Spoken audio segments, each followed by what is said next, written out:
और सासाराम में अब हम पहुंच चुके हैं एक पार्टी दफ्तर के सामने। असल में ये पार्टी दफ्तर रामेश्वर प्रसाद चौरसिया का दफ्तर है और यहाँ से वो लोक जनशक्ति पार्टी के चुनाव अभियान को अब आगे बढ़ा रहे हैं। नोखा से विधायक रहते आए हैं, भारतीय जनता पार्टी के नेता रहे हैं, लेकिन जब यहाँ जेडीयू और भारतीय जनता पार्टी के बीच समझौते के तहत उनकी सीट जेडीयू को चली गई, भारतीय जनता पार्टी की जगह जेडीयू को उनकी सीट चली गई, तो उन्होंने सासाराम से लोक जनशक्ति पार्टी के टिकट पर अब चुनाव में उतरने का फैसला किया है। उनको क्या प्रोस्पेक्ट्स दिखाई दे रहे हैं, आइए चलें समझते हैं।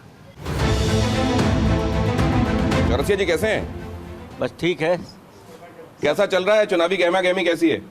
देखिए गहमा गहमी तो अच्छी है, क्योंकि यहाँ जो माहौल है, टिकट ये परंपरागत हमारी है, 90 में भी हम जीते थे।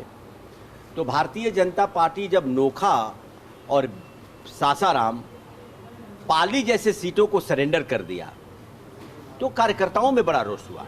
टिकट का दुख नहीं है, पार्टी के कार्यकर्ताओं की जो इज्जत है उसको दांव पे इन्होंने लगा दिया। 5 साल एक काम करते हैं, हम लोग भी कार्यकर्ता की तरह काम करते हैं। तो ये हुआ क्यों? पार्टी तो ये समझती होगी पार्टी अपना नुकसान खुद क्यों कर रही है? पार्टी क्या है, यहाँ सीएम और डिप्टी सीएम मिल करके पूरे बीजेपी को तहस नहस करने में लगे हैं। भारतीय जनता पार्टी के खिलाफ हमारा कार्यकर्ता नहीं बोलता है, पब्लिक नहीं बोलती, हम नहीं बोलते।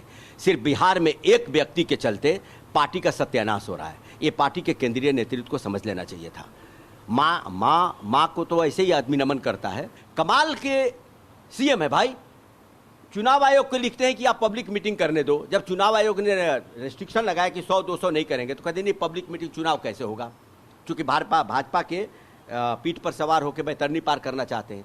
और दूसरी तरफ कोरोना है, इसीलिए दुर्गा पूजा नहीं होगा, पंडाल नहीं बनेगा।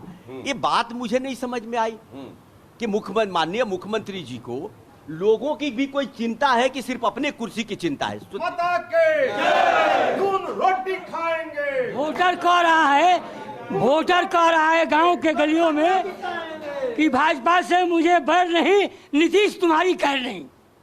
वोटर कह रहा है गांव के गलियों में कि भाजपा से मुझे बैर नहीं और नीतीश तुम्हारी खैर नहीं। तो ये देखा आपने, कार्यकर्ता यहाँ जुटे हुए हैं। नरेंद्र मोदी के हक में भी यहाँ जय की जा रही है और रामेश्वर चौरसिया और लोक जनशक्ति पार्टी में के लिए भी जयकारे हो रहे हैं। और वही सवाल, क्या वोटर को यह स्पष्ट है कि उसे क्या करना है, या उसके लिए असमंजस की स्थिति पैदा हो गई है और वोटर भी कंफ्यूजन में क्या करेगा उसे मालूम नहीं है।